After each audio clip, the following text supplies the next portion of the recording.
Hello friends, आज एक पारंपरिक असा पदार्थ बनवणार आहे ज्याचं नाव आहे धपाटे. धपाटे बनवायला एकदमच सोपे असतात आणि खायला खूपच टेस्टी लागतात. धपाटे बनवायला साहित्य एकदमच कमी लागतं. नॉर्मली घरामध्ये जे अवेलेबल असतं, जसं की पिठं आहेत काही आणि काही मसाले, तर असं हे सगळं मिक्स करून धपाटे बनवता येतात. तुम्ही कुठे प्रवासाला जात असाल तर सोबत हे धपाटे तुम्ही घेऊन जाऊ शकता. 2-3 दिवस ते आरामात टिकतात. तर असे हे मस्त खमंग खुसखुशीत धपाटे कसे बनवायचे चला बघूया.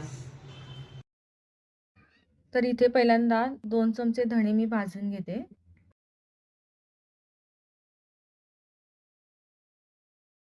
धणे भाजून झालेत. आता जिरे घालते. 2 चमचे जिरे घेतलेत. जिरे पण आपल्याला भाजून घ्यायचे. जिरे 1 मिनिट मी भाजून घेते आणि मग त्याच्यामध्ये ओवा घालते.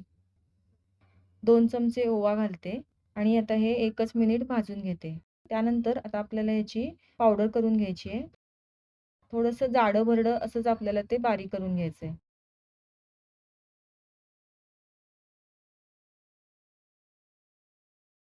तर बघा इथे अशा पद्धतीने हे बारीक करायचं. त्याच्यानंतर आता आपण लसूण, मिरची आणि कोथिंबिरीची पेस्ट करून घेऊया. इथे मी एक 6 मिरच्या घेतल्यात, चिरून घेतल्यात. त्याच्यानंतर लसूण घेतलाय. एक 10 ते 12 पाकळ्या लसूण घेतलाय आणि कोथिंबीर. तर ह्याची पेस्ट करून घ्यायची आहे.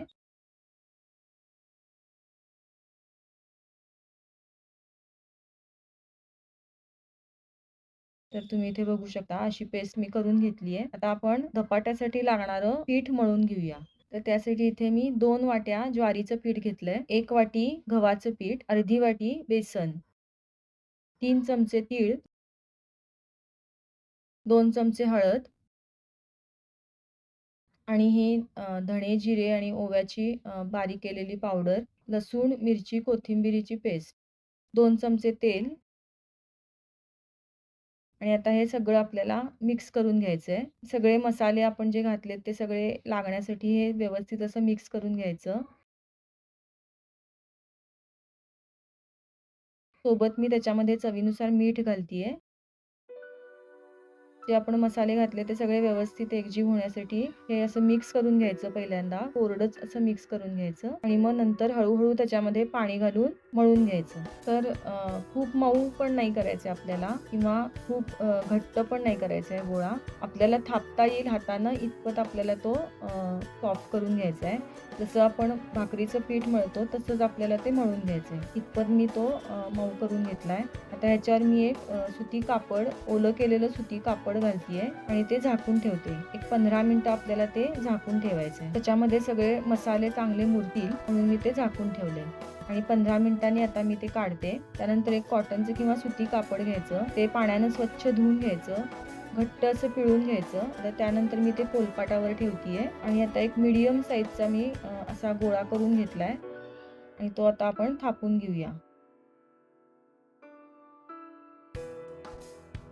थोडासा पाण्याचा हात लावून असा गोल एकसारखा आपल्याला तो थापून घ्यायचा आहे.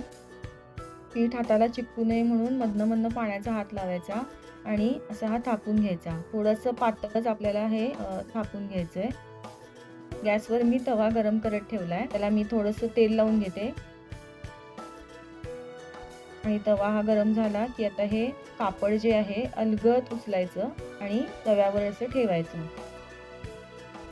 सोबत पाण्याचा असा हात लावायचा म्हणजे मग पीठ चिकटत नाही ते आणि मग ते कापड अलगद काढून घ्यायचं. आता थोडं तेल टाकते मी आणि आता हे दोन्ही बाजूनी आपल्याला व्यवस्थित असं भाजून घ्यायचंय. त्यासाठी मी ताट ठेवतीये.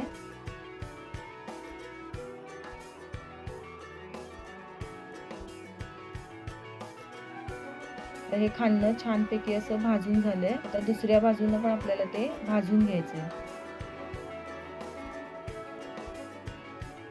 थोडंसं तेल लावून घेते आणि आता हे पलटते. तर एका बाजूनं आता ते भाजून झालंय, दुसऱ्या बाजूनं पण मी भाजतीये. छान असं हे खमंग असं भाजून घ्यायचं दोन्ही बाजूनी. तुम्हाला जर वाटत असेल थोडंसं तेलाचा हात लावला तरी चालेल. आणि आता हे दोन्ही बाजूनी भाजून झालंय. तर बघा किती छान दिसतंय आणि वास पण एकदम छान येतोय. तर अशा पद्धतीने बाकीचे पण मी धपाटे करून घेते. तुम्हाला जर हातानं थापता येत नसेल तर प्लास्टिकचा कागद ठेवायचा या गोळ्यावर आणि थापायचं. इव्हन लाटण्यानं छान लाटले पण जातात प्लास्टिकचा कागद वापरला तर. मला असे थापूनच आवडतात म्हणून मी असे केलेत. तर असे हे खमंग खुसखुशीत आतून थोडेसे मऊ असे हे धपाटे आता आपले तयार आहेत. हे गरम-गरम खायला तर खूपच छान लागतात आणि जरी गार झाले तरी सुद्धा ह्याची चव खूप मस्त असते. हे धपाटे लोणी किंवा दह्याबरोबर मस्त असे तुम्ही खाऊ शकता. इव्हन ट्रिपमध्ये प्रवासात सुद्धा तुम्ही हे धपाटे घेऊन जाऊ शकता. खायला खूप छान लागतात. एकदा नक्की करून बघा.